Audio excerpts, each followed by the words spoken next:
So I've come to believe one critically important truth. Our bodies are constantly solving for reality, even when we're not.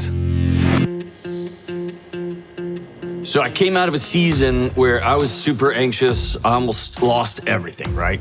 But I had everything at the same time. I had a great job, I had a good marriage, I had healthy kids. So everything was working, except my body was running and fighting everyone and everything. And then I remember landing on a couple of data points that really shook me. More people in the United States are under the care of a licensed mental health professional right now than ever before in human history. And more people are medicated for psychological issues right now than ever before in human history. We've created a world that our bodies cannot exist in. So the first logical question that anybody's gonna ask is, okay, well, what do I do now? Where do I start? To build a non-anxious life, the place we have to begin is with reality. You must choose reality.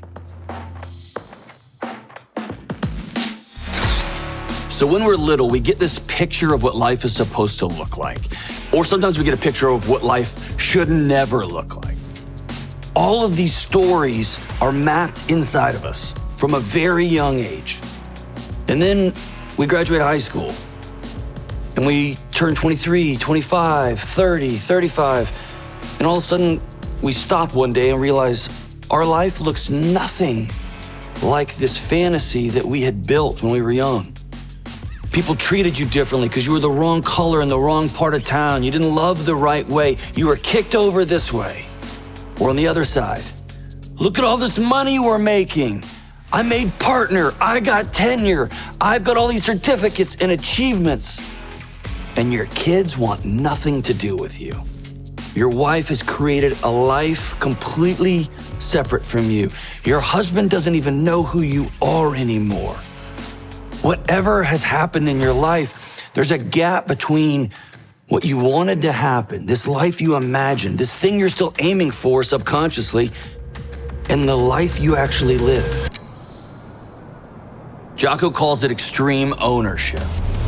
My buddy's dad called it staring down the devil. Because you gotta look in the mirror and be honest about your shortcomings, honest about where people hurt you. You gotta be honest about your coping mechanisms, and all of that is brutal. Choosing reality is about putting it all on the table. The good, the bad, the abuse, all of it. And so we're gonna back up and we're gonna pause and we're gonna take a deep breath and we're gonna exhale. And we're gonna choose reality. Where are we right now?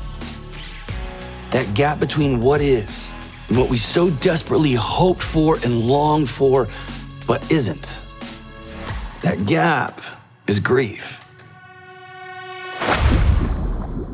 If you leave with one truth, know this: there is no life without hurt.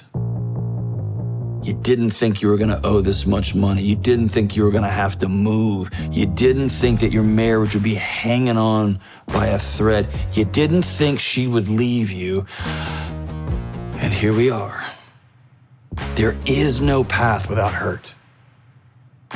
You cannot go it alone.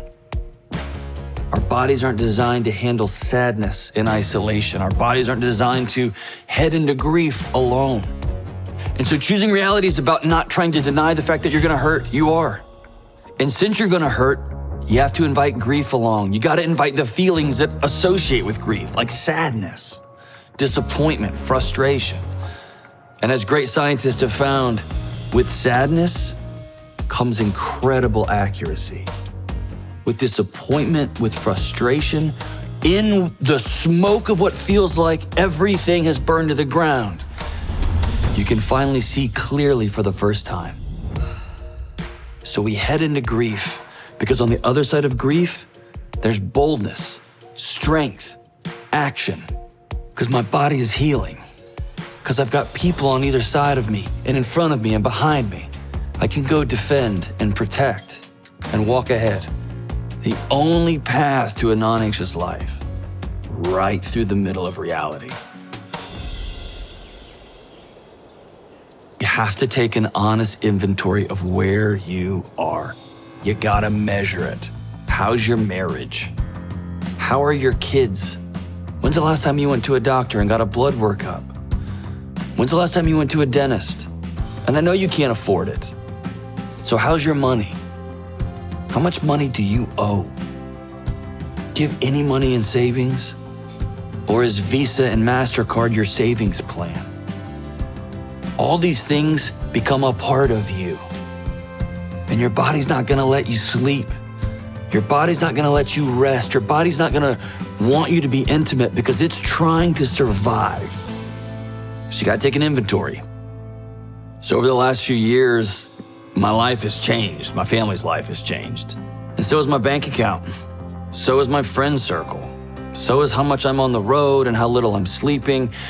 So I thought I would be the hero, and I went and called the local counselor who I trust, and I sat down, and 1 hour turned into 2.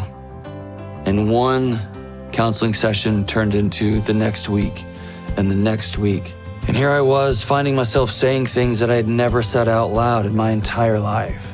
In an effort to tell everybody how to live a non-anxious life, I had created an incredibly anxious one myself. And so this whole experience for me went from telling how to have a non-anxious life to pulling up a seat next to you and saying, let's figure this thing out together. But here's my promise. There's light on the other side of this thing. I'm sleeping better. My marriage is better. I'm a better parent. I'm a better friend. But choosing reality, that's your starting line. That's where we begin.